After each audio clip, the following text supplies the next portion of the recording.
So this video is going to go through exam technique, exam advice, with lots of activities for you to do pausing the video. So it's going through this 4BS001, which is IGCSE Business Edexcel, recently changed. Nonetheless, a lot of the content will remain the same for the new spec.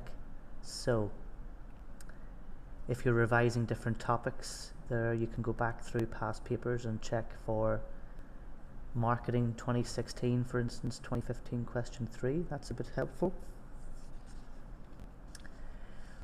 The current exam is 100 marks, 2 hours. There's some advice. Bring your calculator, of course. But I'm really going to focus on what the examiner is looking for, and underlined here, application is key. Can you analyze then and evaluate, make reasoned judgments? And this is important because, in fact, applying accounts for about 25 to 40% of the exam using the case study. Analyzing and explaining, which are the more advanced examination skills, account for 20-30%, 15-25%, and that comes more in the later section of the exam. How do you know when to use these skills? Well, in the exam, look at the command word. Analyze and explain. Just analyze, explain the benefits of something. But if it says justify or discuss, you've got to explain the benefits of something and the drawbacks. So with this skill, with evaluation, you're weighing up both sides of the argument and you're coming to a conclusion. These are more in your longer questions.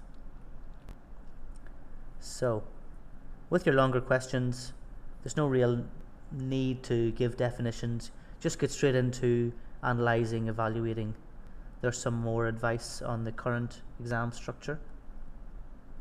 For example, here's a discuss question, 5 marks. Now discuss, you know that it's AO4. You're going to use a lot of these connectives, especially this concluding, cause and effect, contrasting. And there's the mark scheme. So it's all AO4, 5 marks. And your answer would focus on the importance of using leaflets in this case. No AO1, so there was no need to define what a leaflet was, etc. So let's revise some key terms. These are the 5 topic areas you have covered all year. So pause the video in a moment and see if you can define these key terms. Okay, now moving on, what's the difference between these key terms?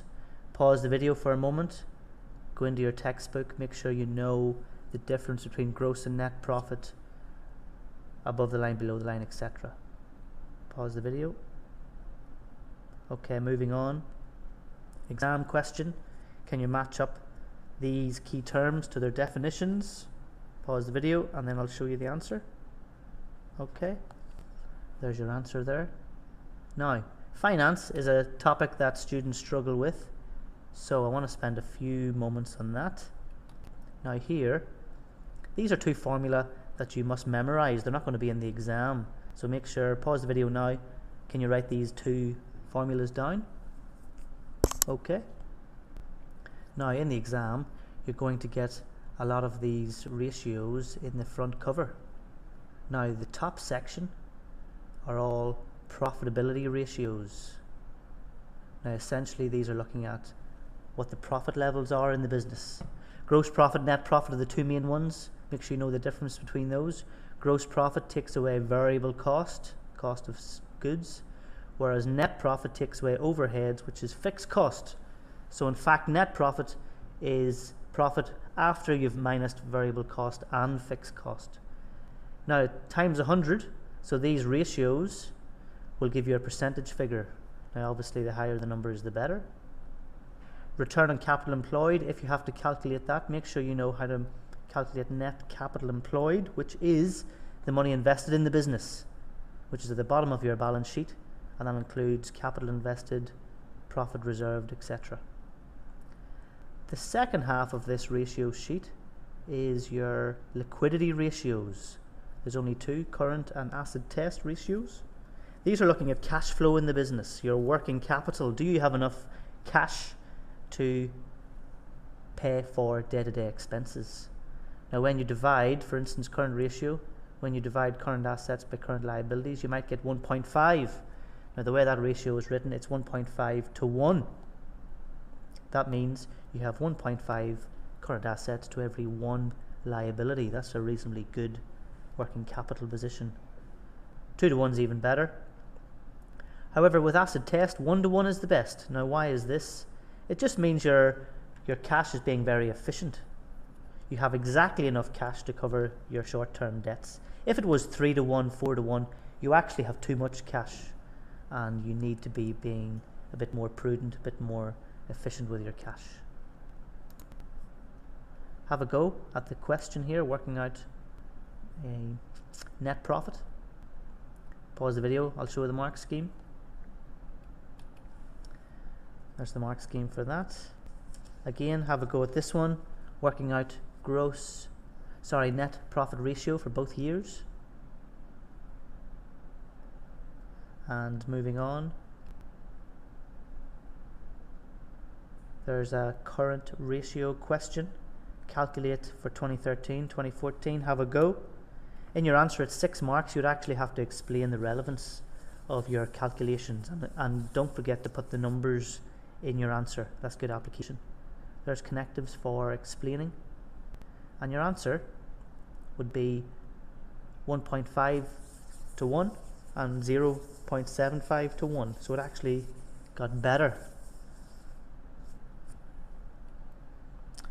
Okay, and AO2, if you're using your numbers, you're getting AO2. Section B, here's a question on location. Have a go if you want to see how you can get 6 marks there. I'll show you the examiner's report. Now the question here is on EC Limited, moving to Liverpool, high unemployment area, etc. Now the advice here on application is you've got to be quite specific in the information you use in terms of Liverpool, high unemployment. Don't just repeat the question. That will not gain you application. So here's an example of bad application. And here's an example of good application. See the difference? Good application, I'm actually delving a little bit deeper into the issue rather than just repeating that Liverpool has high unemployment area. What does that actually mean? Well, it means there's going to be a larger pool of workers to choose from and actually reduced wage rate for the business. Have a go and see if you can give some good context getting AO2 in your answer. Pause the video. Okay.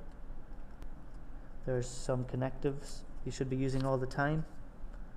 And there's the mark scheme. See if you're getting AO2 there, any of the points you make. Moving on. Another question. Advise James on the most appropriate form of ownership. Well, there's the case study. Have a go. Do you think partnership is good, or should he be a limited company? Now try to apply it to James's predicament to get application and context. Pause the video, have a go, and I'll show you the mark scheme. And there is your AO2, AO3. So are you talking about James? Are you talking about the hotel? What does he need to help him out? Using James's exam again, analyze 2 suitable sources that James could finance his advertising. Now advertising, is that a large expense? Does he need a mortgage? No. Advertising, he will need just a short-term source of finance. So write down an answer possibly, pause the video, have a go. And the mark scheme suggests that James could have an overdraft facility, and that would be pretty sufficient to help out with his advertising. Also, if you want to try out, retained profit would be an option, or a small bank loan. See if you can give context, see if you can explain. I'll show you the mark scheme. If James used retained profit, he'd have no debt. This would mean that any business he gains from advertising will be additional profit, and that will create awareness for the hotel, encouraging more people to stay. So give giving depth to your answer, talking about the hotel is crucial for AO2, AO3, AO4. Okay, next question. Discuss how Azib should he use telephone and email with his suppliers. This is in the later part of the exam. Don't bother defining any keyword, just get straight into it. Azim communicates by telephone with suppliers to check on the status of orders. This is a good point. Explain if there is a problem with deliveries, he can obtain the goods from another source. He gets answers to queries immediately and can discuss products. There's your depth. The more you're explaining, the more depth you're giving, you're going to get AO2, AO3, AO4. Now the 10 marker at the end. This is very crucial to getting a good mark, so let's look at some examples.